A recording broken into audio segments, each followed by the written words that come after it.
There's a danger of sin when people tired of religion go out for a search for truth. Most of them end up frustrated, confused, deceived, and sometimes starting their own religions. They basically return to the same place they were running from, just in a different form.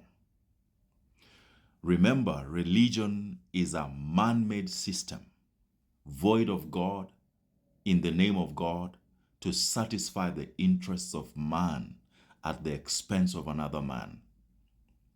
So anything that does not begin with God and is not sustained by God will fall short, no matter how convincing it is. Conviction and belief alone are not determinants of truth. You can believe and be so convicted in a lie.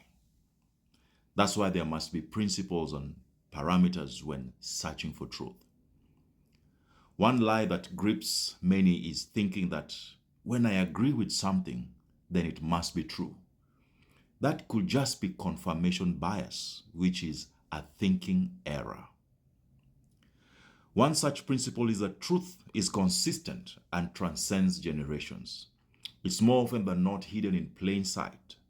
It's embedded in nature and life experiences. Sometimes you may need to go back and study the life of others to see their frustrations and conclusions, because there is nothing new under the sun. There is no new truth to be discovered, only us coming to the knowledge of it.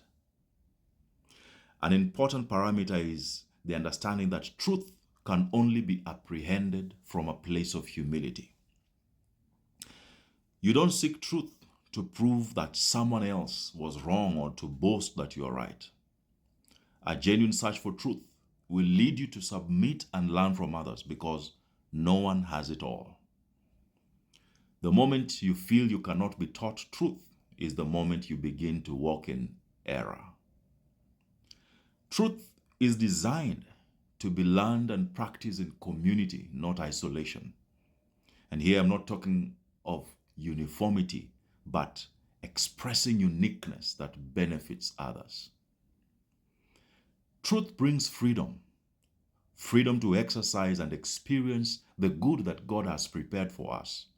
This freedom is not only experienced in your life, but in the lives of those around you. Jesus said, "You shall know the truth, and the truth shall make you free." Finally, understand that truth is a person, the person of Christ.